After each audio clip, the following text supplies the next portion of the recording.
Sí, sí, que por eso va a ser una Ya, conversación más vamos simple, yo creo. a dar inicio a esta conferencia del ciclo de charlas de cultura arquitectónica. Esta es la segunda conferencia de este ciclo, de este semestre. Todavía vienen dos más, así que va a estar bien interesante. Qué pena que tengamos tan pocos estudiantes y se pierdan a tan importante invitada que tenemos hoy. Viene de bien lejos y es difícil tenerla acá, así que es una lástima que se vayan perdiendo el resto de los compañeros para que los que todavía tengan, le puedan revisar a sus compañeros que vengan. Creo que es una muy buena instancia. Claudio, ha estado a cargo de este círculo, va a introducir a Marina, pero desde ya, yo como directora de la escuela quiero agradecer muchísimo a Marina por estar aquí hoy. Es un honor tenerte acá, sabemos que vienes de lejos, muy lejos. Marina es directora de la Escuela de Diseño de la Universidad de Eindhoven. En Holanda. Sin embargo, ella tiene estudios en múltiples universidades. Nos va a contar aquí Claudio, pero sobre todo quiero destacar el premio que ella recibe el año 2022 de Harvard del premio Wellbright. Así que realmente es un honor tenerla aquí hoy y le agradezco mucho por estar aquí. Gracias. Gracias, Laura.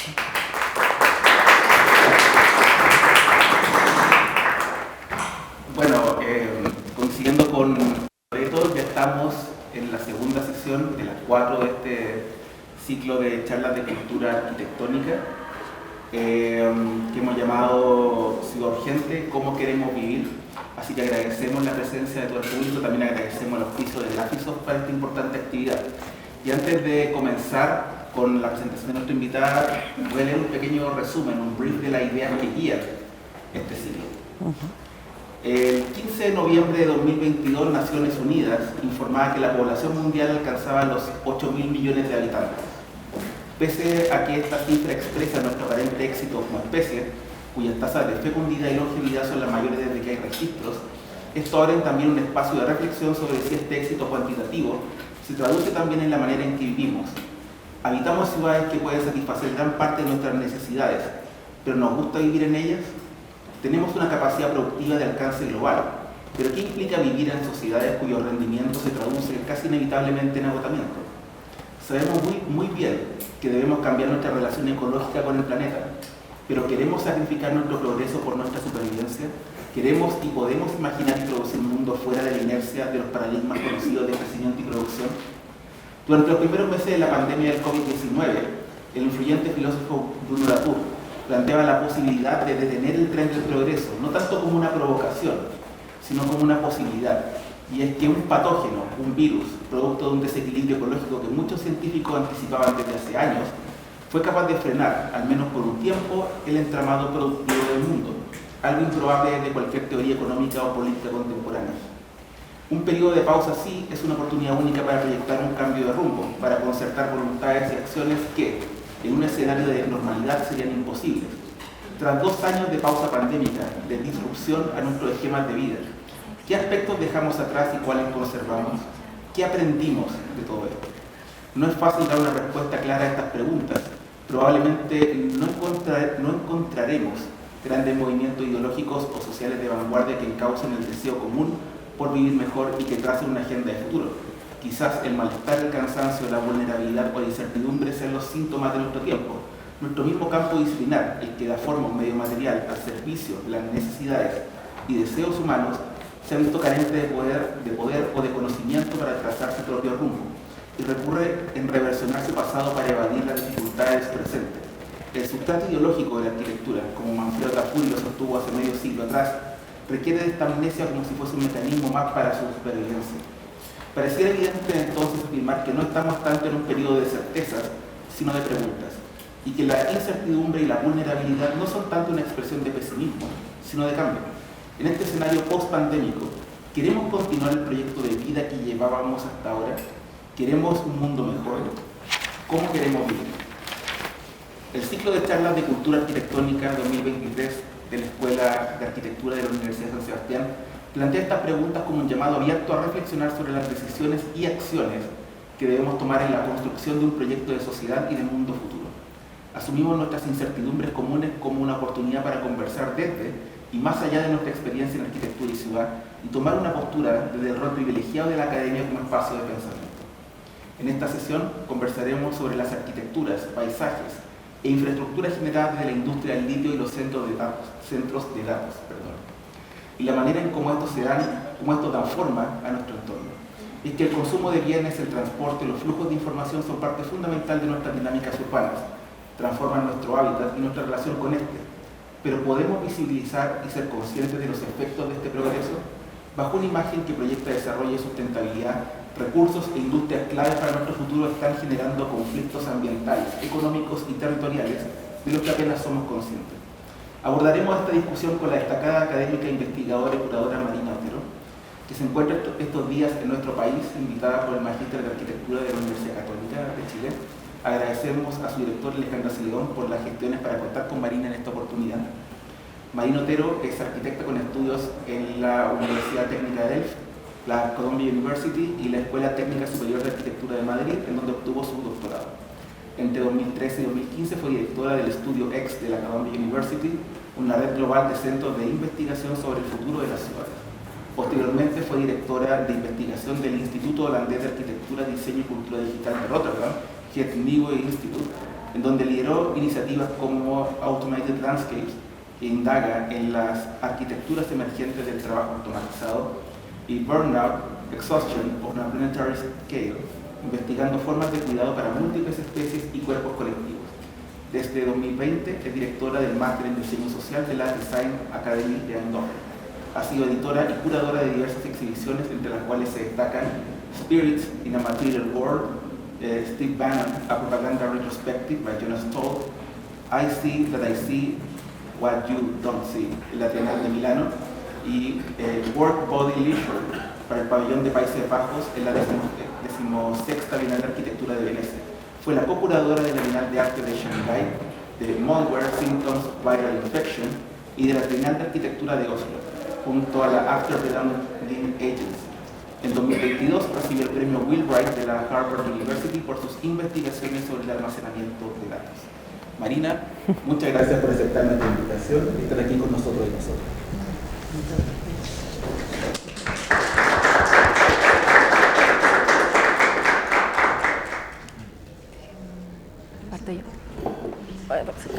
gracias por la invitación, estoy encantada de estar aquí y quiero agradecer vuestro tiempo y generosidad para tener esta conversación, que me hace mucha ilusión que sea con Constanza. Voy a poner vamos a tener una conversación entre las dos, y entonces lo que voy a hacer es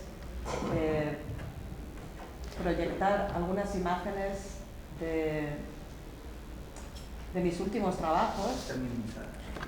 Ay, sí. Bueno, por mientras yo, tomándome de la presentación que hizo Claudio, con Marina vamos a conversar, y lo que hemos conversado es que vamos a hablar de sus últimos dos trabajos, uno que no está cerrado, pero quizás ya está un poco más trabajado, y otro que está en curso, que es la razón por la que está en Chile, y lo de la beca Wheelwright, que es investigar los data centers que están en todo el mundo, y en Chile en particular, porque tienen una gran presencia en nuestro país, y también porque en nuestro país se da fuertemente la extracción del litio, que también es otro de sus temas de investigación. Y como vemos, el litio es hoy día un material que está completamente como en auge por su papel multifacético, tanto como en diversas industrias, como desde fármacos psiquiátricos hasta la producción de energía. Y por otro lado, los data centers se alimentan de esta energía que producen el litio. Y si bien uno lo ve como dos investigaciones que parecieran que no tienen mucho que ver, están bien entrelazadas entre sí en los temas que producen a nivel territorial. Y eso es algo que le quería preguntar a Marina como primer tema.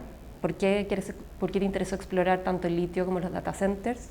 Y puedes compartir más detalles de qué conexiones has encontrado entre estos dos temas y ahondar un poquito en ello. Sí, lo que estáis viendo en las imágenes son de estas dos investigaciones, estas imágenes que están en loop, son de una exposición que acabo de abrir hace poco en Porto, en Portugal, sobre la extracción de litio. Y las siguientes que veréis son parte de la investigación que estoy desarrollando sobre centros de datos en todo el mundo, gracias a esta beca que tengo. La razón por la que estoy estudiando, soy arquitecta, pero la razón por la que me interesa el litio y los centros de datos, que son como temas que parecen muy periféricos a la arquitectura, es que empecé a interesarme por todas las infraestructuras digitales, las arquitecturas que tienen que ver con lo digital. Y empecé a estudiar en Holanda, donde yo he vivido casi 9 años, arquitecturas que no eran para humanos, arquitecturas que estaban hechas para máquinas. Y en Holanda hay muchas arquitecturas que están hechas, de hecho, para máquinas y que están automatizadas. Por ejemplo, hay granjas de vacas en las que casi no hay granjeros, sino que lo que hay son robots cuidando las vacas. Hay invernaderos en los que recogen los tomates no son personas humanas, sino que son máquinas.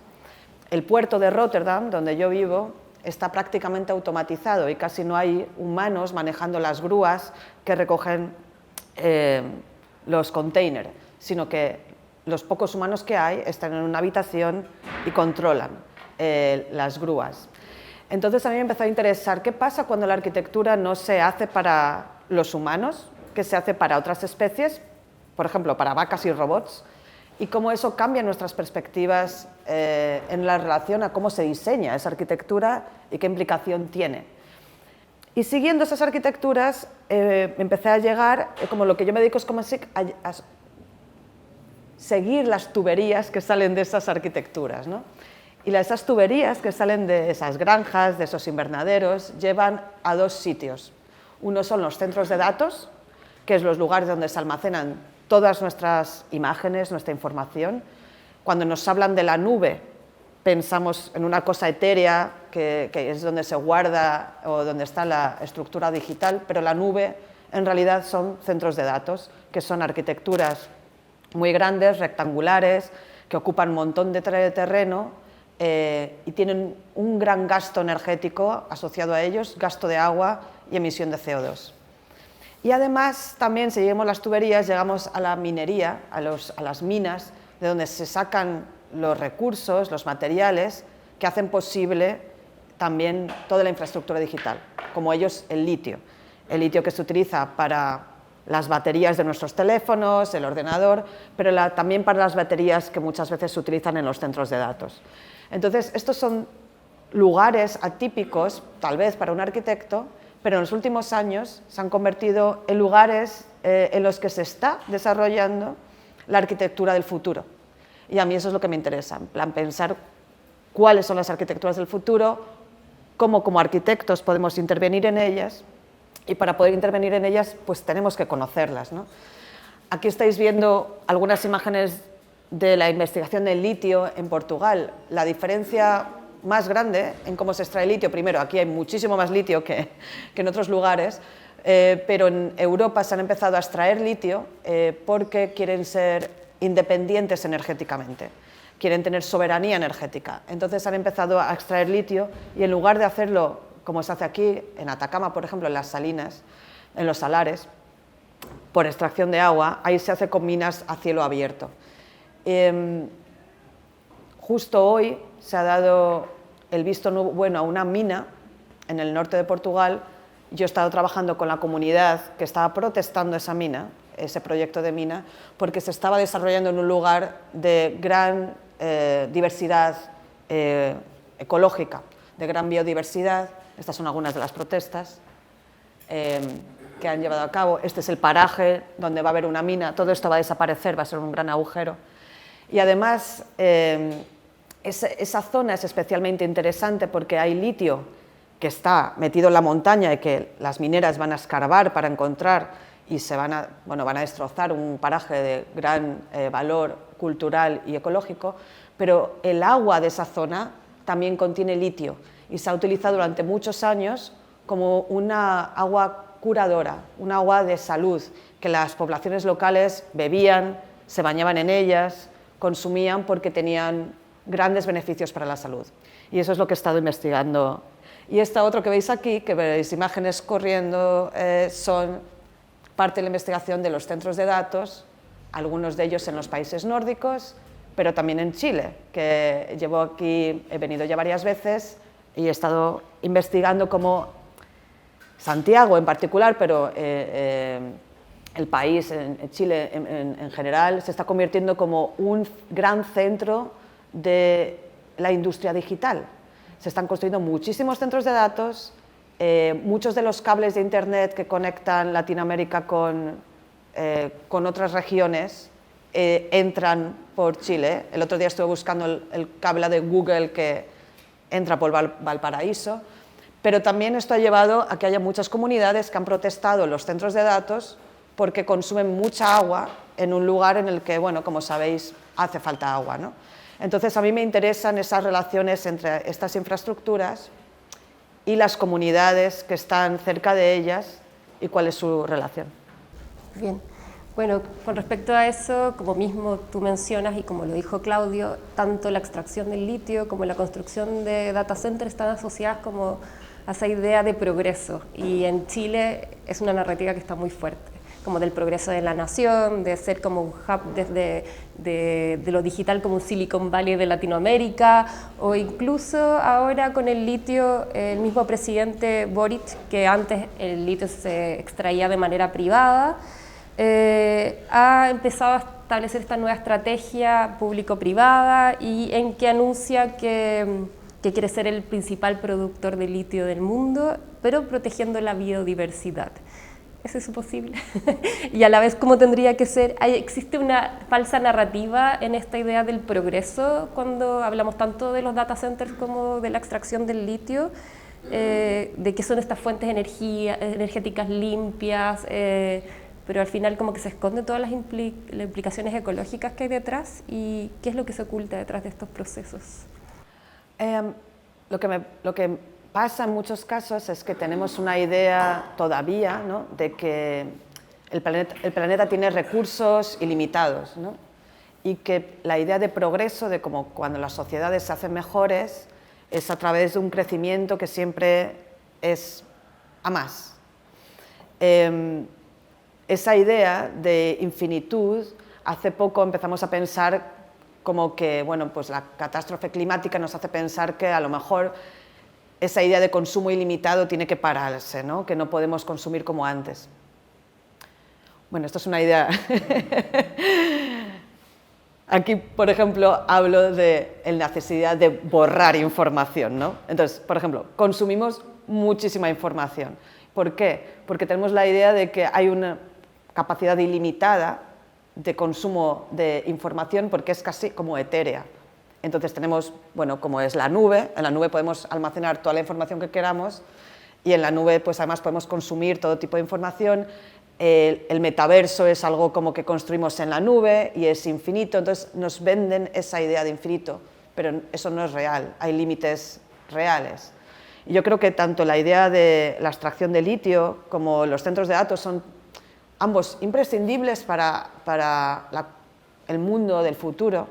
Yo no digo que no se tenga que extraer litio, no digo que no tengamos que consumir información, pero creo que hay que hacerlo de una manera responsable, sin pensar que podemos escarbar la tierra de manera ilimitada, que podemos consumir de manera ilimitada, que podemos sacar fotos, imágenes, selfies de manera ilimitada, porque todo eso tiene un impacto muy grande y al final lo que vamos a hacer, diciéndolo claro, es cargarnos el planeta hasta el punto de no poder vivir en él, ¿no?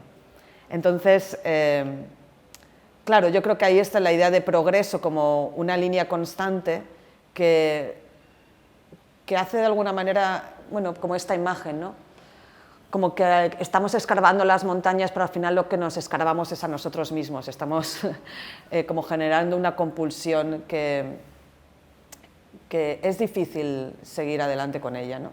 Entonces a mí me parece que es una cuestión de escala, que tenemos que decidir como sociedad cuánto podemos consumir, y en la cuestión del litio pues creo que es interesante bueno, pensar cuál es la escala que es necesaria de consumo, porque el tema del litio, por ejemplo, es importante porque pensamos que vamos a hacer una transición desde los combustibles fósiles hasta las energías renovables. El litio es fundamental para eso y nos dicen, por ejemplo, que los coches eléctricos van a ser mucho menos contaminantes que los coches que tenemos ahora. Pero lo que se está demostrando es que no podemos simplemente cambiar de tecnología y hacer coches que sean eléctricos, sino que si hacemos el mismo número de coches que hay ahora, va a haber también otro problema, porque vamos a tener que escarbar muchas montañas, conseguir mucha energía eléctrica, es decir, va a haber muchos problemas también asociados a eso. Entonces es un problema de escala y nosotros como arquitectos, algunas de las cosas que sabemos hacer es entender los problemas de escala. Cuando diseñamos una ciudad o una arquitectura hay que pensar en los recursos que va a consumir esa ciudad, esa arquitectura. Y yo creo que tenemos que ser conscientes de que sí, que el litio es necesario, pero ¿cuánto es suficiente para que podamos vivir sin destrozar el planeta y con ellos nuestro futuro? Y en cuanto a eso, ¿has visto alguna política en litio en particular que se vea más sostenible o que tenga esta idea como de escala ya implementada en sus prácticas de extracción en algún lugar del mundo? No. No, realmente yo creo que Chile de hecho está bastante avanzado en las discusiones en torno a la extracción de litio y la relación con las comunidades. El hecho de que va a haber una Agencia Nacional del Litio y que ya se identifiquen zonas en las que no se pueda extraer, ya es algo bastante importante. También como la necesidad de consulta con las comunidades, también es algo bastante importante que en otros lugares, como Portugal, no ha pasado. Creo que hay problemas en todos los lugares. La extracción de litio implica extraer agua, tanto si se hacen los salares como si se hace a cielo abierto. Y eso es un gran problema teniendo en cuenta que estamos carentes de agua, ¿no? Entonces, de nuevo, hay que saber cuánto es necesario, pero cómo hacerlo de manera que no destruyamos nuestras fuentes hídricas, ¿no? Yo creo que hay algo interesante, por ejemplo, que tiene que ver con, por ejemplo, la minería urbana.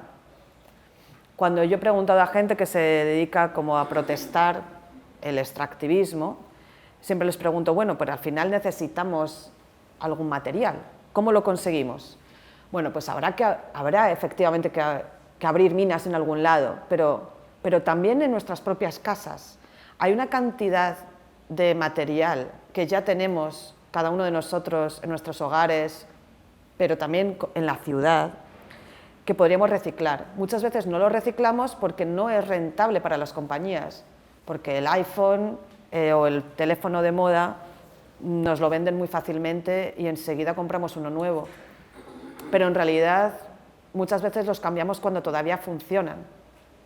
Mucha gente está pensando que la única minería sostenible es la minería urbana, en la que empezamos a ver en nuestros cajones las cosas que ya existen y empezar a utilizarlas. Pero pasa lo mismo con la arquitectura.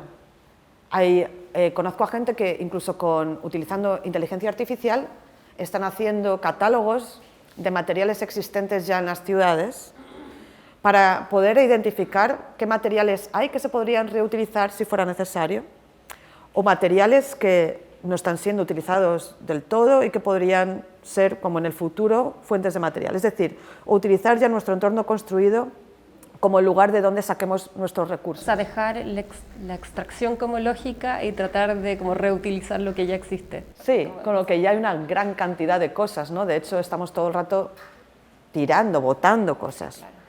Está todo lleno, entonces incluso, pero eso tiene una lógica que pasa en muchos niveles también. Por ejemplo, imagínate una mina de cobre, se extraía otro material que no era importante porque se quería el cobre y el otro se acumula en grandes montañas.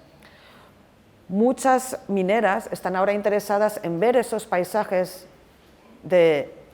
extractivos en los que se han acumulado desechos y a lo mejor en esos desechos encontrar recursos que ahora sí que podemos utilizar, ¿no? Entonces creo que vamos a tener que trabajar mucho con la ruina, con lo existente, con los recursos ya que están en nuestro patio trasero o en nuestros cajones, etc. Creo que eso es una manera sostenible de entenderlo, ¿no? bueno, cambiando a los data centers, eso sí, pero uno ve en general en la minería, en el extraccionismo, lo entienden inmediatamente como un tema ecológico, pero cuando uno piensa en nuestros datos cuesta mucho entender cómo, o dimensionarlo como las implicaciones físicas que tienen, cómo son los data centers, qué pasan a nivel espacial y qué pasan como a nivel de uso de energía, de basura y también dónde bueno, quizás hay muchos lugares diversos, pero generalmente dónde se ubican y cómo son espacialmente. Creo que es algo que interesa saber a nivel de esta arquitectura que no es para humanos. Bueno, esto es un servidor que no he puesto el sonido, pero...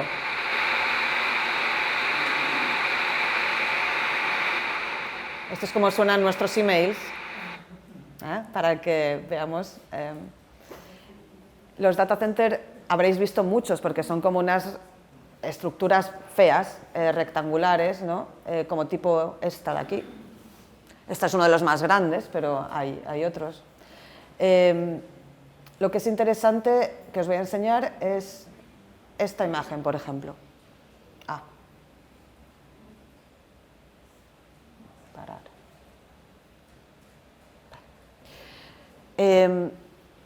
Esa gráfica de ahí lo que dice es que la azul oscuro es la cantidad de centros de datos que tenemos y lo azul claro la cantidad de información que estamos produciendo. Entonces ahora me decís cómo vamos a almacenarlo. Es algo que ha hecho un report de una consultora, Gartner, muy importante, y dice que hay una zona de potencial insuficiencia, es decir, que estamos consumiendo más información de la que podemos almacenar. Pero no solo eso, hablando estos días con científicos de aquí de Chile, que trabajan, por ejemplo, en computación, en astronomía, me decían que ahora también consumimos o producimos más información de la que podemos manejar, de la que podemos analizar. O sea, tenemos gran capacidad de acumular información, pero no sabemos casi qué hacer con ella, ¿no? Podemos medir muchas cosas, podemos observar el universo, podemos sacar muchas imágenes, memes, vídeos de TikTok, gatitos, pero en realidad ni siquiera las inteligencias artificiales más potentes pueden analizar toda esa información y nuestros data centers no pueden almacenarlo. Entonces, ahí llega un momento en el que vamos a tener que decidir qué hay que guardar y qué es importante que como sociedad tengamos, ¿no? en nuestros centros de datos. Entonces, eso es para que entendáis el problema. Se han construido 8 millones de centros de datos en todo el mundo en los últimos años, ¿no? Y como os digo, es un problema porque, por ejemplo, en esta imagen que veis aquí, lo que dice es que en lugares como Londres, en algunos barrios no se pueden construir más viviendas porque esas viviendas no tendrían acceso a electricidad, porque la electricidad la están utilizando en los centros de datos. O sea, que algo que creíamos que era una nube, que no ocupaba espacio, en realidad está impidiendo que construyamos viviendas en lugares que se necesitan viviendas. Entonces, es un problema que a los arquitectos no tiene que importar también, ¿no? Porque a nivel urbano vamos a tener que decidir qué actividades son más importantes para nuestro mundo. Si estar hiperconectados, si poder jugar en videojuegos con, ¿sabes?, lo más rápido posible, sin glitches y no sé qué, o tener electricidad en casa o tener agua en casa. Al final parece muy dramático lo que estoy diciendo, pero es así. ¿Queremos el metaverso o queremos agua y electricidad en nuestras casas? Y ahora parece algo como, no, bueno, no puede ser. Sí puede ser. Sí puede ser porque estas infraestructuras consumen mucho. Y, por ejemplo, la inteligencia artificial lo que está consiguiendo es que se necesite aún más de esta energía, de este agua, y cada vez utilizamos más inteligencia artificial para cualquier tontería, ¿no? Yo la primera. Entonces, bueno, es algo que lo tenemos que ser conscientes, que cuando estamos utilizando nuestro teléfono móvil, cada imagen que usamos está consumiendo agua y electricidad. Y eso no nos lo dicen generalmente cuando nos hablan de la nube. Con respecto al litio mencionaste que, o sea, con la idea de extracción y producir energía, ojalá fueran prácticas más descentralizadas, que partieran como desde las mismas casas, de la misma ciudad, de lo que ya tiene. En vez de estos grandes centros que ocupan espacio urbano y consumen mucha energía, se podría potenciar otro tipo de prácticas. Sí, es interesante, por ejemplo, a ver, este proyecto de aquí, ¿no? Por ejemplo. Este es un proyecto de Carnot, que es una empresa francesa, que lo que hace, esto es un radiador que da calor a una habitación de la casa, pero además es un centro de datos. O sea, en lugar de estas grandes infraestructuras que están en las ciudades, lo que ha hecho esta empresa es decir, ¿por qué no cada uno de nosotros tenemos un mini centro de datos que acumule una parte de la información? Y claro, eso da calor, porque los servidores cuando funcionan generan energía. ¿Y por qué no utilizamos esa energía para calefactar nuestras casas? Entonces, Carnot pone de acuerdo a ti, Constanza, con una compañía que quiere almacenar sus datos. Esa compañía tiene los datos en tu casa, en tu casa, en tu casa, en tu casa, en todas las casas. Ellos pagan por tener esa información en nuestras casas y a cambio nosotros, a cambio de tener este radiador, tenemos calefacción gratis, ¿no?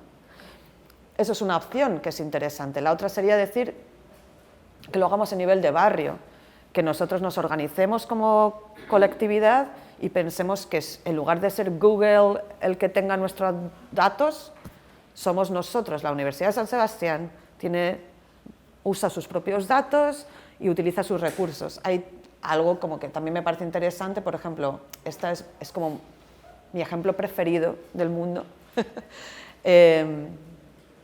Lo voy a poner aquí. Esto lo que hace es, en Suecia, uno de los lugares que visité, los servidores generan calor.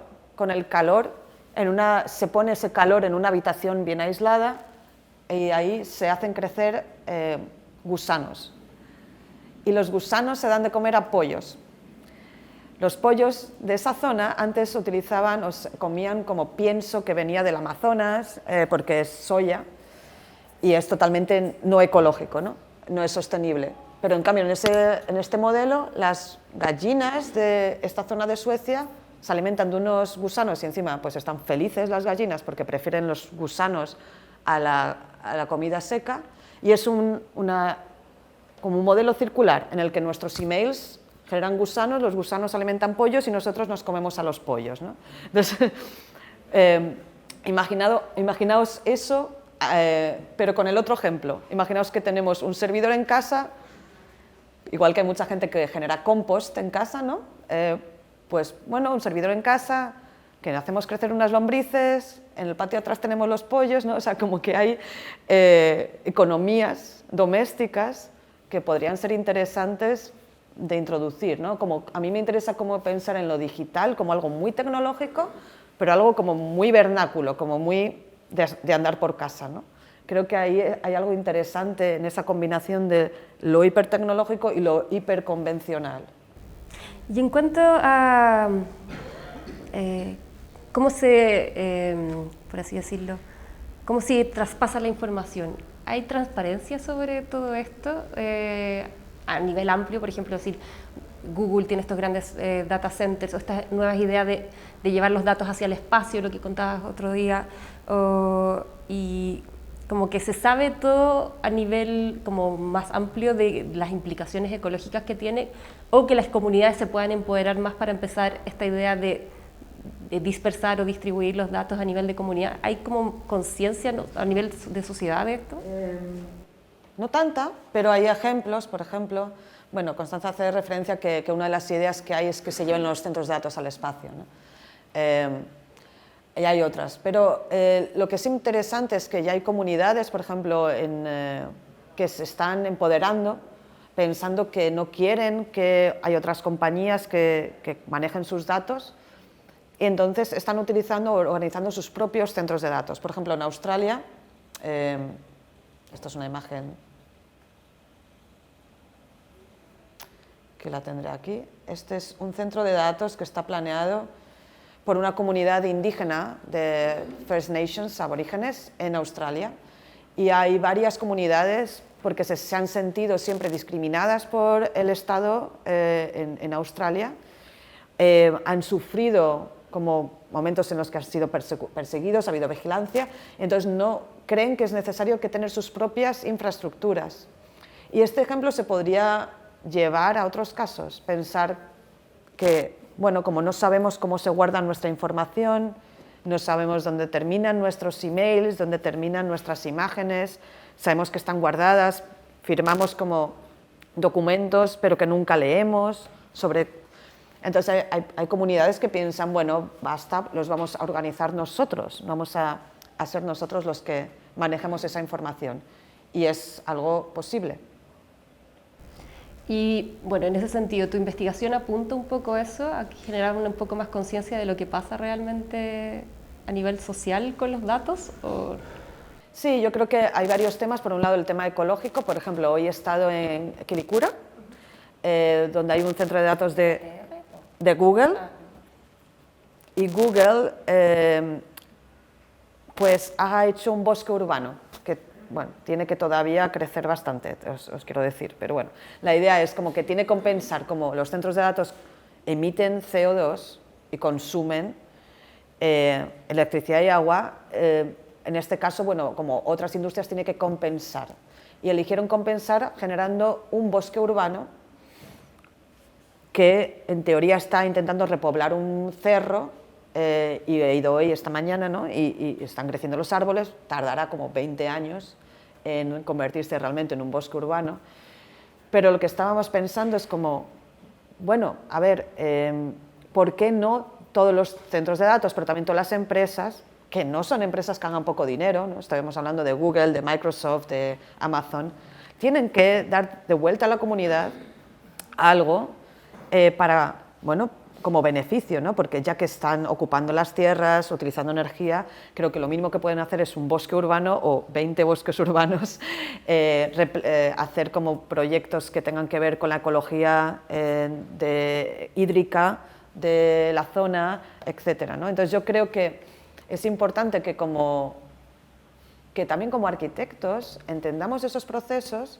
y cuando trabajamos también a nivel urbano podamos decir, bueno, te damos licencia Google para que operes aquí, pero a cambio quiero que hagas otra cosa. Empezar a entender los diferentes programas de la ciudad, cómo se relacionan, cómo puedes reutilizar energía. Por ejemplo, no estoy hablando de una cosa rara, este modelo, esto es en Estocolmo, lo que hacen es que los centros de datos, la energía extra que emiten, en lugar de perderse en el ambiente, se recircula en una red general de la ciudad y se utiliza para climatizar viviendas. O sea que estamos pensando, ¿no?, como la ciudad como un organismo casi vivo en el que, bueno, pues que las energías, los recursos se comparten entre diferentes programas. Y yo creo que a través de la arquitectura tenemos la capacidad de ver desde el detalle constructivo hasta el territorio y entender cómo poder articular esas soluciones. Bueno, no sé si, bueno, puedo abrir las preguntas al público, pero antes me gustaría preguntar, porque como desde tu expertise y como investigadora y también como curadora, al final eliges formatos que tienen que ver más con libros, exhibiciones. Quiero preguntarte un poco por los formatos que eliges para presentar estos temas y para generar conciencia sobre estos temas. Sí. Bueno, a ver, por ejemplo, la exposición que hice ahora sobre el litio en Portugal tenía una carga política muy grande, porque era un momento en el que se estaba decidiendo qué hacer con si abrir una mina de litio o no en el país, bueno, una serie de minas de litio, y era importante tener un debate a nivel público, con lo cual para mí la exposición era importante como exposición, pero también como lugar político en el que tener una conversación con diferentes personas que están a favor o en contra de tener minas de litio, están a favor o en contra de extracción, a favor o en contra de coches eléctricos, etcétera, ¿no? Pero generar ese espacio público. Entonces, para mí era importante, como es una exposición, hay cosas que ver, pero yo no entiendo la exposición solamente como un lugar donde hay cosas que ver, sino un lugar de encuentro y político. Entonces, esto, por ejemplo, es el opening de la exposición, que invitamos a todas las personas de las comunidades que estaban protestando en las minas de litio, y vinieron, cantaron, bueno, fue bastante emotivo, la gente estaba protestando porque estaban intentando salvar sus ecosistemas, ¿no? Y había gente que podía decir, oye, yo os entiendo, pero ¿dónde, si no es en vuestra tierra, dónde se pone la mina de litio, ¿no? ¿En Atacama? O sea, no lo queréis en Portugal, lo queréis aquí. O sea, que había conversaciones interesantes, y a mí eso es lo que me parecía importante, ¿no?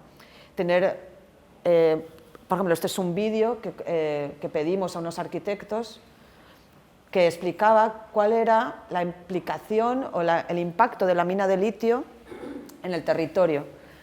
Para mí eso también era importante en la exposición, decir, hay obras existentes, cosas que otros artistas han hecho, pero yo como comisaria puedo dirigir fondos, hacer documentos que puedan aportar y que puedan ser visibilizados en una exposición, pero también, como ha ocurrido, en los medios públicos. Por ejemplo, esto se vio en el periódico más importante de Portugal, este tipo de documentos, y sirven para hablar de estos temas en la exposición, pero también en otros foros. Entonces, para mí eso es importante.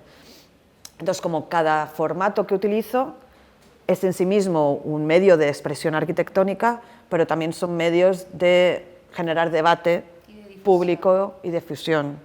Los libros tienen otra como objetivo, ¿no? A lo mejor hablar de litio y hacer un libro de arquitectura y litio permite que el tema del litio se trate en las escuelas de arquitectura, porque circule por ahí, ¿no? O sea, que creo que eso es lo que intento hacer, como utilizar esos medios de difusión, bueno, como las revistas, como tú sabes, como las exposiciones, para sacar temas y sacarlos también como de los lugares más especializados, como al espacio más público también. Y con tu investigación en curso, ¿qué te imaginas como qué productos van a salir de ahí o qué formatos vas a explorar con respecto a los data centers? Creo que tienes una exigencia a nivel de beca, pero ¿puedes contar un poco de eso? Y la beca que tengo de explorar centros de datos, realmente lo único que me pide es muy lujoso. Me da dinero para que viaje por muchos lugares y solo tengo que dar una conferencia en Harvard como en un año, ¿no? Entonces realmente no tengo que... Pero a mí me preocupa hacer público las cosas. Entonces, a medida que puedo, pues comparto, como estoy haciendo hoy o en otros días, la investigación. Y hay varias cosas que van a llegar, ¿no? Hay un documental que estoy haciendo, que espero que parte del documental esté listo en octubre, que incluye entrevistas con gente que está trabajando. Pues, por ejemplo, cuando he estado ahora en Chile, pues eso, he estado reunida con gente de ALMA, con gente de observatorios astronómicos. ¿Por qué? Porque son gente que almacena muchísima información y me interesa pensar con ellos cuál es el futuro del almacenamiento de datos. Con gente de data centers, estoy trabajando con un ingeniero chileno que trabaja en la NASA, Eduardo Bendec, pensando en los centros de datos en el espacio. Entonces, hay como partes que serán un documental, espero que un libro en algún momento, pero a mí me interesaría también poder participar como advisor, como en diseñar nuevos prototipos para centros de datos. Entonces, por eso trabajo también con centros de investigación. Hay un centro de investigación en Suecia que estuve visitando, que es el de las lombrices, y a ellos les parece interesante trabajar con arquitectos porque tenemos una visión diferente. Entonces, tenemos como acuerdos para poder compartir información y a mí me interesaría tener su conocimiento, el conocimiento de ellos y otros centros de datos, otros centros de investigación, para poder diseñar prototipos, por ejemplo, el que estábamos hablando antes, un prototipo a nivel de comunidad, el prototipo en el que cada uno de nosotros tenemos como parte de un centro de datos, manejamos la información, decidimos colectivamente qué guardar y qué no, nos hacemos cargo de los datos en lugar de dárselos a una superempresa y no tener como conexión con eso. O sea, a mí me parece bonito en esta investigación volver de nuevo también a la arquitectura como prototipo, como práctica, e intentar desarrollar nuevos modelos de centros de datos. Eso me gustaría, no sé si salga. Por último, bueno, los títulos como de la charla que fui y también de tu exposición en Portugal. La charla que fui la semana pasada en la Católica se refería a, ¿cómo se llama? Data Mourning, ahora como que perdí duelo por los datos, y el otro es deseos compulsivos, que se refiere a la extracción del litio. Es interesante, que es algo que también se discutió esa vez, de la idea de que temas que parecen técnicos también como que los asocias a sentimientos o ideas humanas. De ahí, ¿de dónde vienen esa idea, o por qué los miras desde esa perspectiva? Sí, claro, lo que hablábamos el otro día, ¿no? Que era que generalmente cuando se habla de las infraestructuras digitales o centros de datos, se habla siempre desde una perspectiva muy técnica, como nos importa la eficiencia, nos importa como el bit, nos importa... A mí me importa eso, pero también me importa lo más social y emocional, también de los cuidados. Es decir, ¿por qué? Porque os puedo decir que tenemos que borrar información. Es decir, oye, estamos consumiendo y produciendo demasiado, vamos a tener que desprendernos de información. Y eso es difícil. De hecho, nos cuesta muchísimo. Si ahora os dijera que busquéis en vuestro teléfono y borréis 10 imágenes, o 10 emails, o 10 mensajes, os lo pensaríais, porque tenemos pues, unas dependencias, nos da miedo perder cosas que nos han enviado, una foto del cumpleaños, un recuerdo, y así es como funcionamos como sociedad, ¿no? Entonces yo creo que es importante que tener en cuenta eso, y por eso cuando hablo de cómo trabajar con los datos, creo que tenemos que primero hacer evidente que tenemos que sacrificar algo para algo, ¿no? Si queremos que el mundo sea diferente, mejor, pues tenemos que tomar decisiones que a veces son difíciles, y por otro lado, pues encontrar rituales, maneras en las que hacer eso, cómo borramos 100 emails, que a lo mejor en algún momento dado vamos a querer tener y ya no tendremos, cómo borramos las imágenes que hemos... Y no solamente nosotros tenemos que hacerlo, ¿no? Entonces yo os quiero, por ejemplo, es difícil, y por eso Google, ¿sabéis quién es Marie Kondo? Vale. Pues Google, o sea, Marie Kondo salió hace poco diciendo que ya se había cansado de organizar nuestros armarios. Pero resulta que la ha contratado Google para que organice nuestras bandejas de entrada de los emails. O sea, es tan importante el problema de lo digital, de todo lo que almacenamos, que Google ha contratado a Marie Kondo para poner orden, ¿no? Entonces, tenemos que poner orden. Pero es un proceso duro, es difícil. Es lo mismo que cuando, si decimos, hay sequía, vamos a tener que consumir menos agua, o vamos a tener que... Son procesos difíciles. Entonces, para mí es importante que los pensemos también desde lo afectivo, desde la idea de deseo. Y lo que digo muchas veces es que con el capitalismo ha sabido movilizar muy bien el deseo a través del consumismo. El capitalismo ha sabido canalizar todos nuestros deseos en acciones que son de compra, de consumo, de producción. Y la arquitectura ha sabido también generar deseos que tienen que ver con el capitalismo. Por ejemplo, generando estilos de vida, casas bonitas en las que queremos vivir, pero que es muchas de ellas demasiado caras, insostenibles, pero son muy atractivas. Entonces yo lo que pienso es que como arquitectos también podemos generar otros deseos, como liberar al deseo de esa espiral de la idea de consumo y decir, ¿cómo como arquitectos, como diseñadores, podemos generar deseos por otras formas de vidas, por formas de vidas que no sean tan insostenibles? Y yo creo que eso es interesante. ¿Cómo se hace? No lo sé. Creo que en las nuevas generaciones seguramente lo sabrán hacer mejor, pero sí, como en lugar de la culpa, no hagas esto porque, no hagas esto porque... no, es como, haz esto porque te genera un deseo vivir de una manera más equilibrada, ¿no? Y eso me parece que también que como profesionales que sabemos utilizar el deseo, podemos generar esas necesidades, esas ideas, esas ilusiones por otro tipo de vida. Muchas gracias, Marina. Abro la pregunta al público, si alguien quiere comentar, tiene dudas o le surgieron deseos desde aquí. Bueno, yo puedo empezar. Oye, bueno, muchas gracias, Marina, creo que es un tema muy interesante. Y hay algo como bien interesante que tú nombraste que me llama la atención, que tiene que ver con, finalmente, y creo que ha sido como un poco tu bandera de lucha y lo encuentro muy bonito, como finalmente ya la oposición y todo, porque tiene una connotación política fuerte. Y en ese sentido, claro, en el minuto que tú dijiste esta idea como reutilizar o empezar a armar cosas más pequeñas, también, claro, hay un tema de políticas públicas que yo creo en todos los países que tiene que ver con estos data centers, donde hoy en día en Estados Unidos, incluso aquí en Chile, en Santiago, tenemos una cantidad de edificios abandonados, digamos, de planta libre, que yo me puse a pensar en 2 minutos y ya te voy a nombrar 2 torres grandes en el centro de Santiago, que están vacías, ¿ya? Que no saben qué hacer con ellas porque quedaron fuera de norma, algunas de ellas, otras porque se han vaciado los centros históricos por un tema de que son más peligrosos, y que pasa en todas partes del mundo hoy.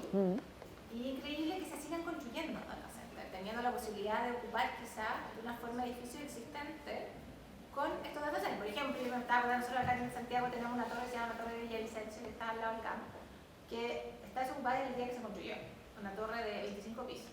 Pero porque nunca estuvo en norma, la escalera de incendio no funciona, etc. Entonces para hacerla que funcione tendrían que construir una escalera que no han logrado entender cómo finalmente la torre está ahí. O sea, entonces tú dices que es increíble que vayan a construir un data center gigante que finalmente tiene que ver una cosa con las huellas, que yo creo, no sé si tú lo has investigado también, pero finalmente tiene que ver con el footprint que van dejando estos data centers en los lugares donde se van poniendo. Cuando mostraste de Google, que es una especie de caja gigante, claro, si nos empezamos a llenar de estas cajas gigantes, cuando creo que tenemos mucho espacio dentro de las ciudades para tener esos data centers. Yo creo que hay, digamos, falta como que sea una política pública, falta que haya un levantamiento de esos espacios, pero en Estados Unidos mismo, o sea, hay ciudades enteras abandonadas, Detroit, por ejemplo, que podría ser data center completo, digamos. Sí, totalmente. Y me llama la atención que no sea como una política pública ya, te fijas, como de decir, mira, ¿sabes qué? La verdad es que tenemos tantos edificios que no sabemos qué hacer, o sea, ciudades, digamos, en Estados Unidos, que se han abandonado por una migración, etcétera, y que no sean los lugares para instalar estos data centers y se piense como en construirlo o mandarlo al espacio, que imagínate la energía de mandarlo al espacio. Entonces creo que como que tiene soluciones fáciles, pero como que faltara como un poco de, faltara meterle cabeza finalmente, que un poco lo que estás haciendo tú y poniendo en exposición finalmente a través de poner las temáticas, digamos, que creo que es bien interesante como a conversar, digamos, como, o sea, creo que hay soluciones fáciles, digamos, pero para eso hay que llevarlas a la política, hay que llevarlas como a que se entienda que son decisiones que hay que tomar ya, porque si no nos vamos a empezar a llenar de data centers por todos lados y podemos, digamos, encontrar formas mejores de convivir con ellos. Claro, es que es totalmente lo que dices. ¿Por qué se han hecho de oro las empresas como Amazon? Por muchos motivos, pero algunos porque no invierten en ese sentido. Se van a Nevada o sitios en los que el terreno es barato, donde les dan incentivos fiscales para que se instalen y obviamente porque tienen unas condiciones, ya sea porque hay un cable de internet que llega cerca, y entonces, o condiciones climáticas favorables, pero muchas veces ni siquiera. Y porque el diseño de los centros de datos lo tienen ya hecho casi como ¿no? Haces uno, haces 20. Si ahora les decimos que utilicen un edificio existente, que encima tenga que ser renovable la energía que utilicen, que tienen que tener en cuenta sus vecinos, que no pueden usar más agua de la que deberían, pues claro, a lo mejor hacen un poquito menos de dinero que lo que hacen generalmente. Pero yo creo que deberíamos obligar a que eso ocurra, ¿no? Por ejemplo, los centros de datos utilizan agua que es potable, la mayoría de ellos. Eso es un crimen. Deberían utilizar agua gris, pero no la usan porque muchas veces en los lugares donde se ubican no hay una red de agua gris. Si hiciéramos lo que estás diciendo, tendríamos acceso a muchísimas aguas grises de toda la fábrica urbana que estuviera alrededor y podría ser reutilizada, ¿no? Podríamos instalar paneles solares que utilizan. O sea, que creo que es posible utilizar. Y de hecho, hay algunos modelos de centros de datos, de nuevo, estos son en países nórdicos, pero hay en otros sitios, que están intentando hibridizar, ¿no? Hacer, a lo mejor no lo he traído en esto, hacer espacios...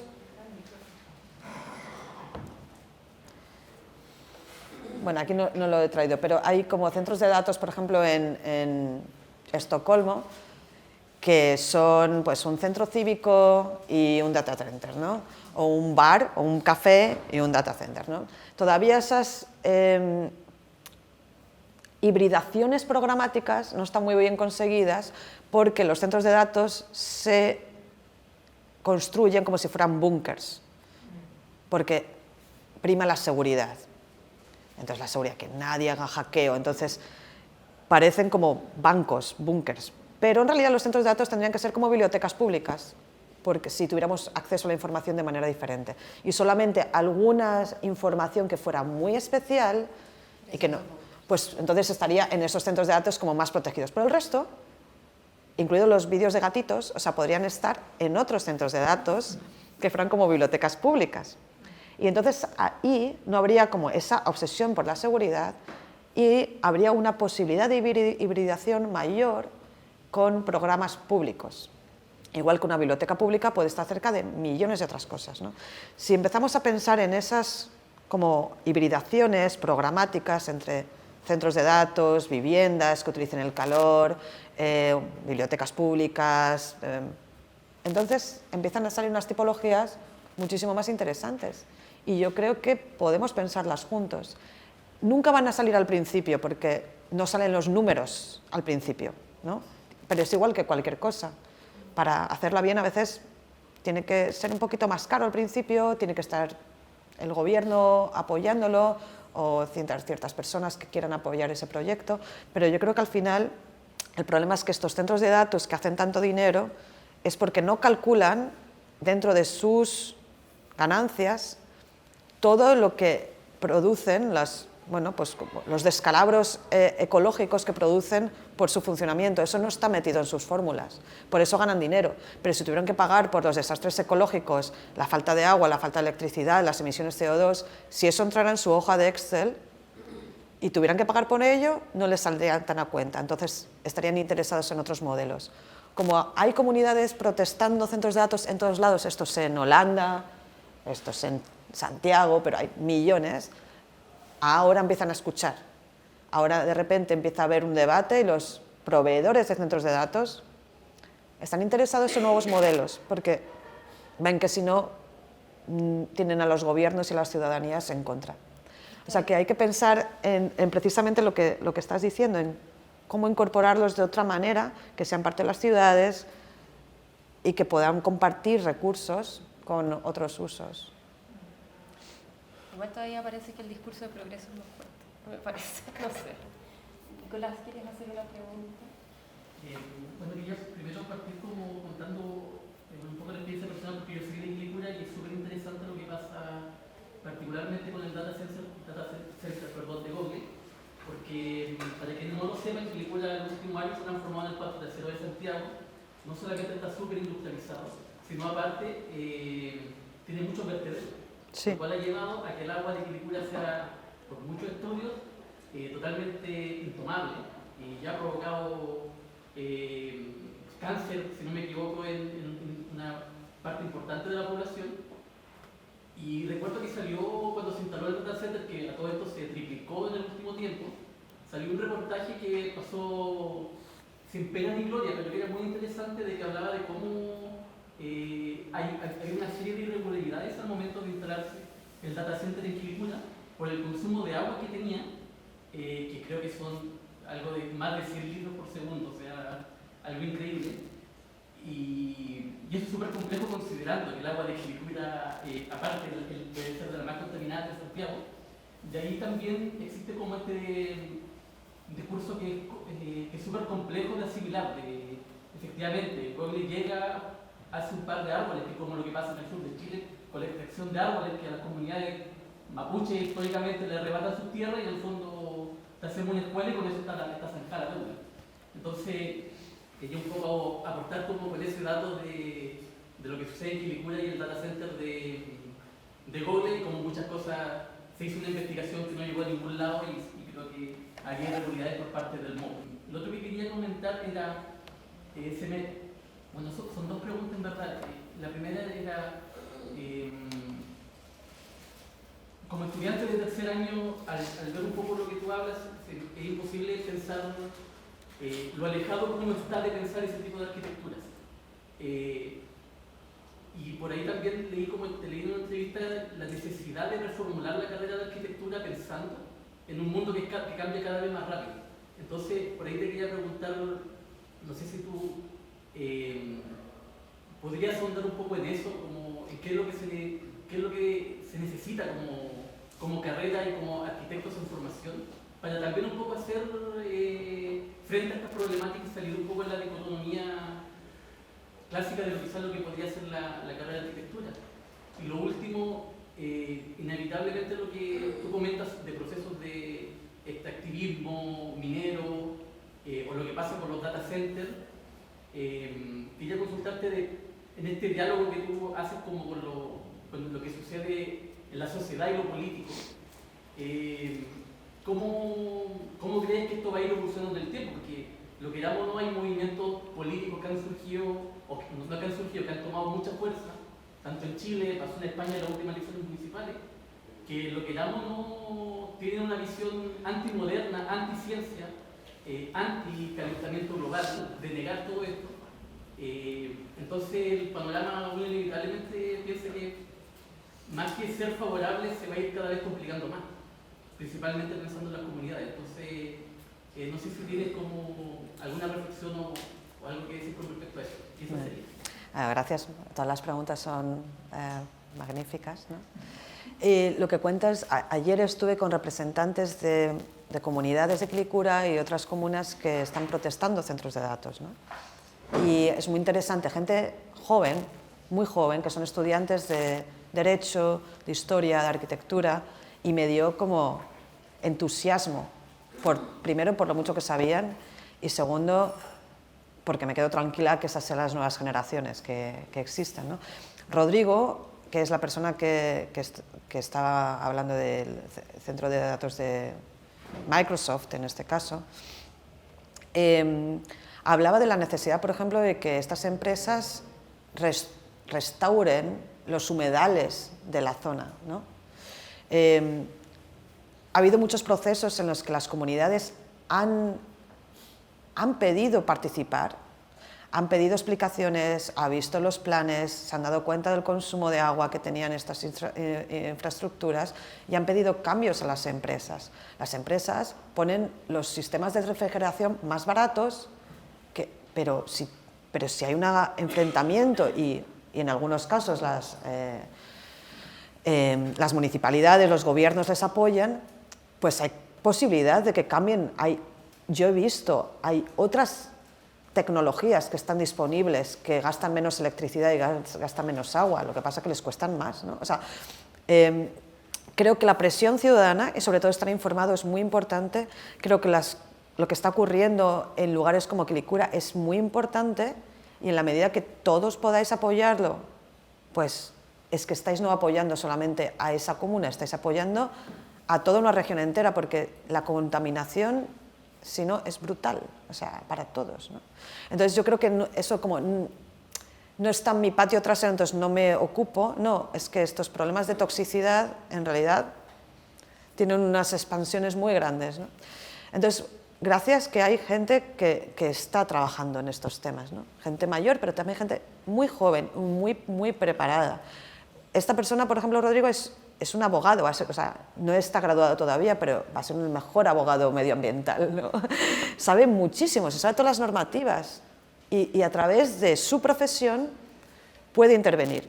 Nosotros, a través de nuestra profesión, también podemos intervenir. Y eso es imposible, no nos quedamos paralizados. La Escuela de Arquitectura y la educación. Vale, bueno, es que creo que también son los alumnos los que tienen que exigir otra educación, porque en realidad sois los que tenéis el poder. Si yo como profesora puedo decir muchas cosas, pero si no interesa, me van a cambiar, ¿no? Pero si el alumnado se pone de acuerdo en decir, lo que nos estáis enseñando está obsoleto, ahí cambian las cosas. A mí mis alumnos en Holanda me dicen, lo que me estás enseñando está obsoleto. Me dicen, tienes que revisar tu lista de bibliografía, hay demasiados hombres blancos, tienes que revisar la lista de bibliografía, hay demasiadas referencias occidentales. Me hacen trabajar. Me vienen y me dicen, esta actividad que nos has programado no nos interesa. Lo paso mal a veces. Pero está bien, ¿no? Está bien, ellos tienen el poder. Tienen el poder. ¿Por qué? Porque si no, las universidades necesitamos... hablo como si yo fuera una universidad, pero las instituciones muchas veces quieren lo mejor a veces para el alumnado, pero se deben un poco a la profesión, ¿no? Entonces, para que pensemos que todos los que estudiáis en las universidades luego tengáis una carrera profesional, pues os dan una serie de pues conocimientos que creemos que son los que vais a utilizar en el futuro.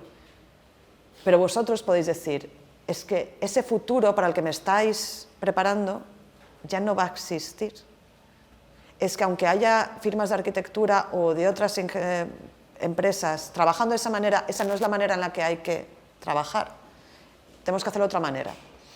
Y no hay ninguna fórmula perfecta, pero todos tenemos que trabajar. Y nos tenéis que hacer trabajar. No quiero hacer la revolución aquí en la Escuela San Sebastián, no es mi intención, pero yo digo porque a mí me obligan a estar actualizada todos los días.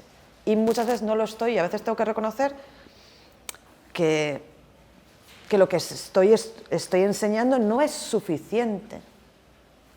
Pero entonces no podéis ser sujetos pasivos que vayáis a la universidad a recibir conocimiento. No. Ese es el problema. Es que no se puede ser el sujeto pasivo que le da igual que Google utilice nuestros datos y contamine, pero tampoco se puede ser el sujeto pasivo de la universidad. Y claro, pues eso todo requiere un montón de esfuerzo y energía, como si no tuviéramos demasiadas cosas que hacer todos los días y responsabilidades, para que además todo tenga que ser una conquista, ¿no? Como un trabajo. Entonces es diferente. Y lo último que me habías preguntado era... la política. Mira, es normal a veces que la gente busque respaldo en aquellos que les dicen que las cosas van a seguir como siempre. Porque cuando piensas en la incertidumbre que tenemos de enfrente, da poca esperanza, da miedo. Entonces, cuando alguien te dice, no te preocupes, todo eso, vamos a volver a los valores de siempre, vamos a volver a hacer las cosas como las hemos hecho siempre, pues es normal que mucha gente quiera escuchar eso y quiera en realidad que haya ciertas certidumbres.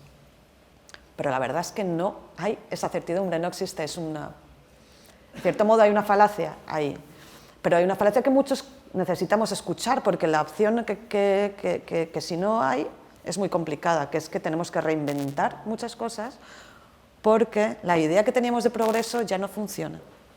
Y como hay que reinventar muchas cosas, es incómodo, es duro, es difícil, genera incertidumbre, genera miedo. Entonces, por eso, para mí es importante hacerlo también desde actitudes optimistas y positivas, porque tampoco podemos obligar a la gente que haga los cambios de la noche a la mañana. Es duro.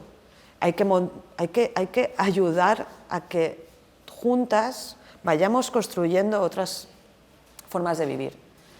Hay veces que la gente como yo, muy politizada, corre demasiado. Y lo hace porque pensamos que hay que hacer los cambios ya. Pero a veces al hacerlo no conseguimos llevarnos de la mano a mucha gente. Y esa es mi reflexión últimamente, por eso mi idea de deseo, por eso la idea de intentar construir también desde algún tipo de optimismo crítico, pero optimismo para poder generar una fuerza que haga que la gente quiera unirse.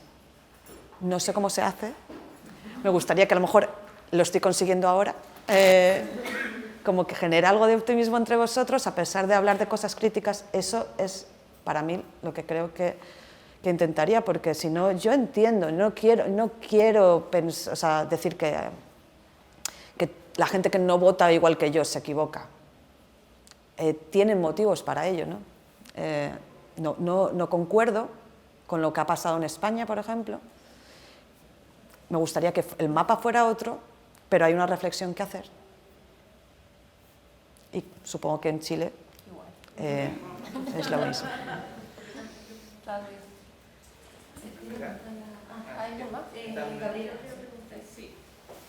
Sí, hola, buenas tardes. Yo vengo del ámbito de BIM, yo soy de Graphisoft. Entonces, tu ponencia me produce un tanto una dicotomía en mí, que yo vengo como de un área súper de tecnología, de lo último que se está haciendo en arquitectura, que es la metodología BIM. Y ese resquemor que me ocurre es que justamente BIM puede a lo mejor no ser una industria muy contaminante en sí mismo y en el futuro, principalmente porque acelera procesos constructivos, uno se ahorra tiempo, se ahorra plata, entonces puede ser bastante contaminante al mismo tiempo. Pero pensaba, así como en este ejemplo que pones de Marie Kondo, como trabajando con Google, que quizás puede ser también una herramienta justamente que venga a dar orden a esos datos. Y cómo entendemos la metodología BIM dentro de ese ámbito, como ponemos orden y no solamente como que nos sirva para acelerar procesos constructivos de seguir modelando y seguir metiendo datos en la nube.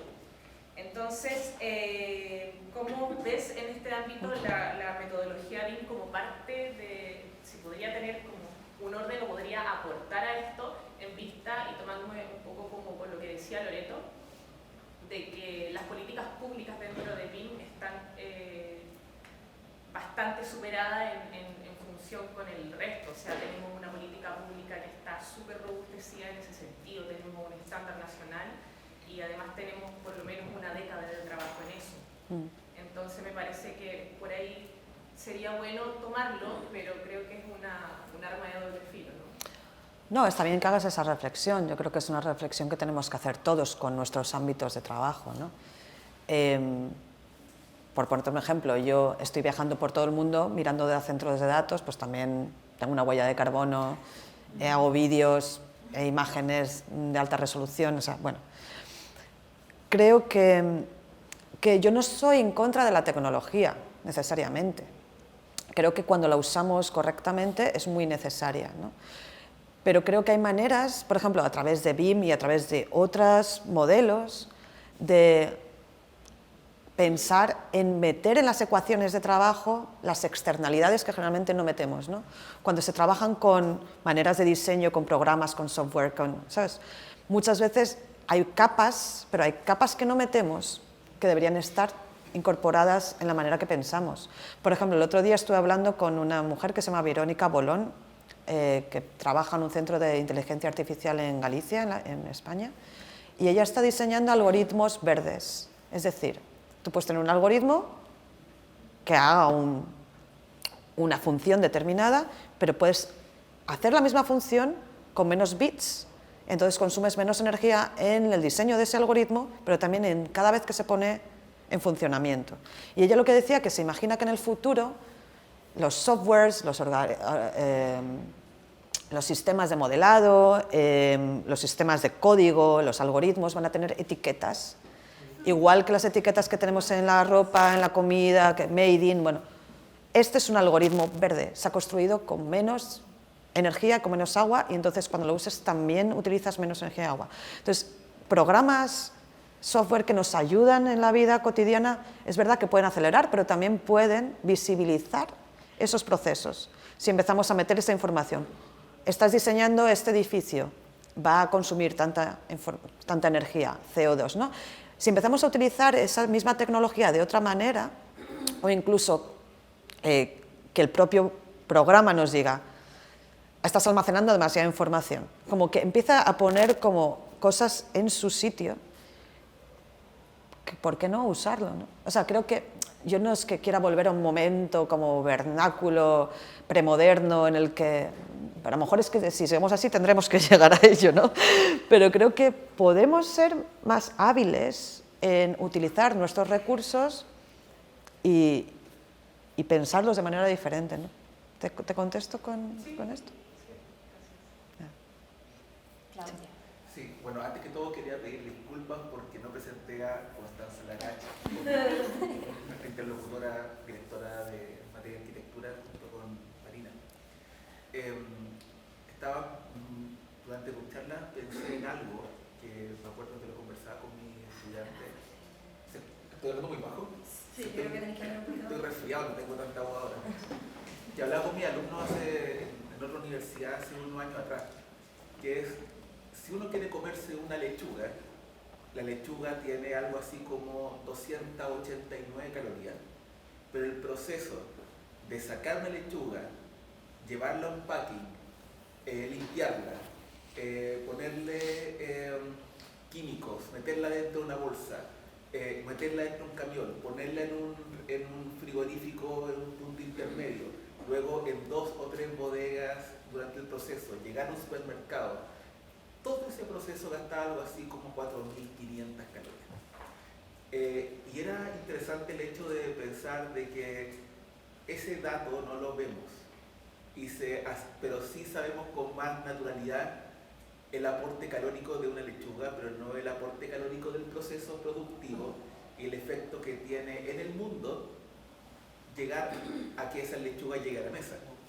Y ¿qué responsabilidad tenía la arquitectura en eso? O sea, hay un montón de arquitecturas intermedias creadas para los procesos de transferencia, almacenamiento, gasto energético asociado a la producción. Y en este caso era con un objeto industrialmente simple, prácticamente no requiere manufactura, es simplemente un proceso de sacar algo de la tierra y ponerlo en la mesa de la forma más higiénica, limpia posible. Y eso me recordaba a algo que habla mucho Joan Ockman, que es el hecho de que las lógicas de representación no necesariamente comunican los procesos por los cuales algo se realiza. Y creo que eso está en el mismo ADN, en la misma condición básica en las ciudades que vivimos. La misma lechuga está fuera de la ciudad, no sabemos todos esos procesos.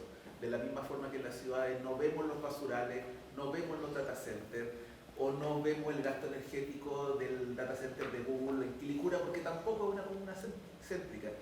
A donde voy con todo esto es que el consumo de litio o el consumo de datos no nos evidencia el efecto ecológico que tiene el poder consumirlo.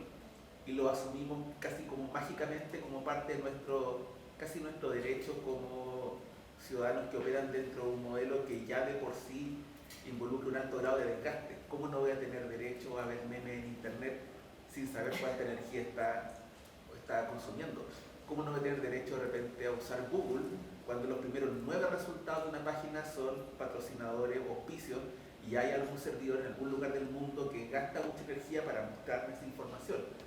El punto al que voy es que la idea de cómo hacer visible el efecto ecológico de la información que consumimos, de las industrias con las cuales operamos, es también una conexión con el mundo. Yo creo que en gran medida esta lógica de consumo a la que estamos tan acostumbrados implica un grado importante de desconexión de él. Y la arquitectura tiende a la invisibilización de eso. Lo digo en modo de reflexión, pero me gustaría saber cómo lo ves tú también. Tienes totalmente o sea, me parece muy bonita la manera en que lo has puesto. Pero creo que, por ejemplo, el hecho de que la lechuga no nos la comamos directamente tiene que ver con procesos de urbanización, ¿no? Por ejemplo, desde el movimiento moderno que separa las funciones de la ciudad, pero también con el deseo de querer comer una lechuga en un momento en el que no deberían existir lechugas. Yo he vivido en Holanda durante muchos años, como os he dicho, y ahí hay invernaderos automatizados que generan tomates y flores y lo que haga falta durante todos los meses del año, cuando en Holanda no hay unas condiciones climáticas para que eso ocurra. Y ellos compiten con Almería, que es la zona en el sur de España, donde están todos los también invernaderos no automatizados, prácticamente no climatizados, porque los agricultores de hecho sufren cuando de repente cambia el clima y tienen que poner la calefacción porque les cuesta muy caro. Trabajan con el sol. Yo no estoy intentando aquí hacer una cosa nacionalista, pero como que nos hemos acostumbrado a que la lechuga esté disponible siempre. Lo mismo con las arquitecturas. Pues el hecho de que tengamos arquitectura moderna, que haya rascacielos con vidrio en todas las ciudades del mundo, es absurdo. O sea, nunca tendría que ser así. Pero era una cuestión de accesibilidad. Nos vendieron que todos teníamos derecho, que era nuestro derecho como consumidor, de alguna manera, tener acceso a la lechuga cuando quisiéramos, tener acceso al vidrio cuando lo quisiéramos, y se ha convertido en algo que, bueno, es que si ya no lo tengo, entonces como que de repente como que estoy siendo desprivilegiado, o sea, que estoy perdiendo todos mis privilegios. Pues que en realidad es una falacia, ¿no? Entonces, es verdad que lo que se construye es una... la arquitectura participa de esos procesos estéticos en el invisibilizar esas condiciones en las que estamos hablando, ¿no? Como hacer pensar eso, que podemos tener la misma arquitectura en los países nórdicos que en España, pero en muchas otras cosas también, en hacer como fachadas de cosas que no muestran. Por eso cuando yo digo que yo soy una arquitecta que me dedico a seguir las tuberías, es porque a mí lo que me interesa es ver la parte de atrás, las tuberías, lo que la arquitectura muchas veces no ha querido enseñar. Entonces me dedico a buscar cómo funcionan los sistemas, porque durante la idea muchas veces de arquitectura, menos a lo mejor en momentos de los años 70 que visibilizaban de una manera estética las tuberías, en realidad la arquitectura es un mecanismo que se dedica a hacer que parezca que las cosas ocurren por magia, ¿no? Por ejemplo, nos vamos al baño y nos sentamos en un recipiente en el que de repente todos nuestros residuos desaparecen rápidamente y no nos importa dónde van. Hay gente como Mark Wigley o hay gente como Uriel Foguet y Eli que se han dedicado a mapear, ¿no? Entonces, a ver, las arquitecturas de la mierda, con perdón.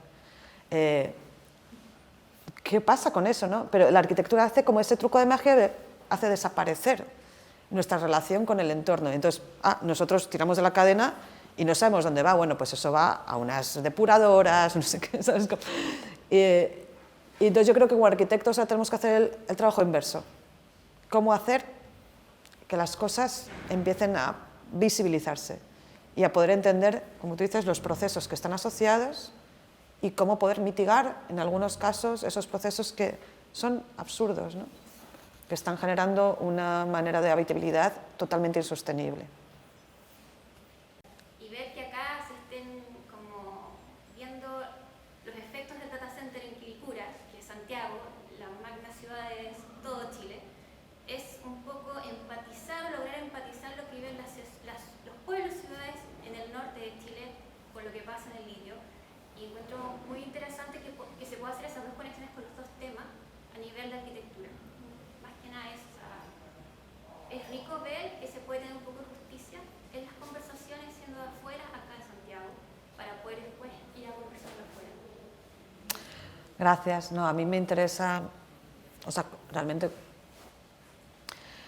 creo que hay muchas zonas de sacrificio. Sí, muchas. Algunas están en las periferias de las ciudades o en el centro de las ciudades o en el norte o en los sures de los países, y últimamente mi trabajo consiste en trabajar con muchas comunidades que viven en esas zonas. Algunas están en el norte de Portugal, pero el norte de Portugal, tal como se ha construido, por muchos motivos, es parte del sur global, ¿no? Porque se ha convertido también en una zona de sacrificio para toda Europa, para que Europa sea suficiente energéticamente. La gente de esa zona de Portugal habla con la gente de Atacama, habla con la gente de Bolivia, habla con la gente de Serbia, habla con la gente de República Checa, de zonas de España que están con las mismas luchas.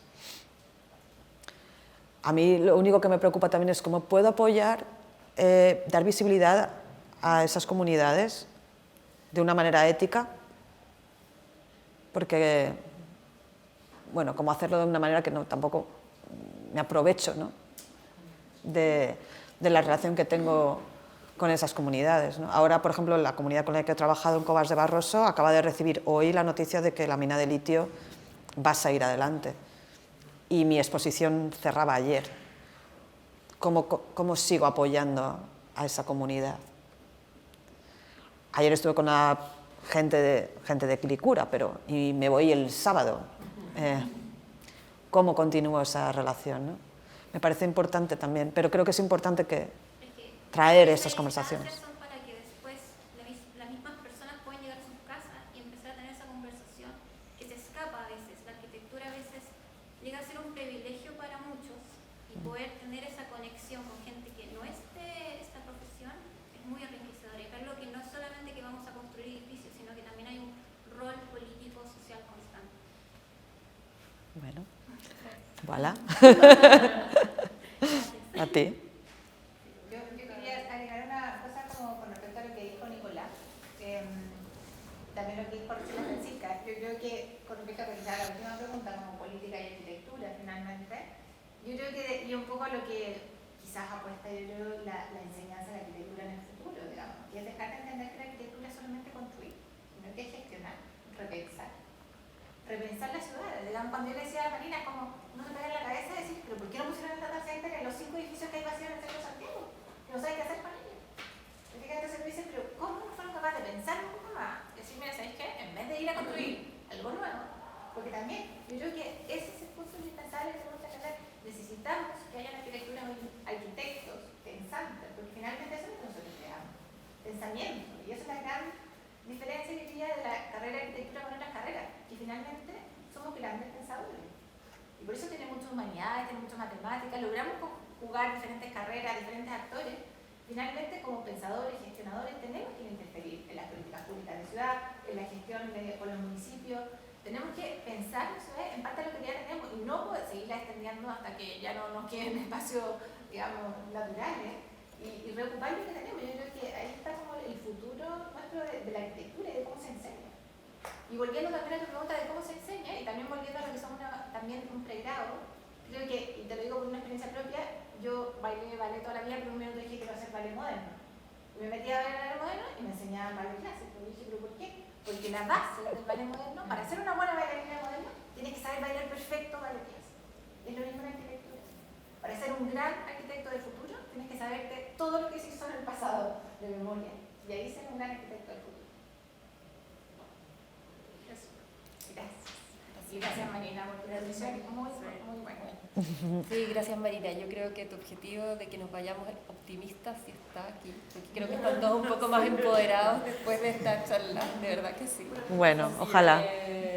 Muchas gracias por eso. A vosotros por tenerme aquí. Muchas gracias. Gracias.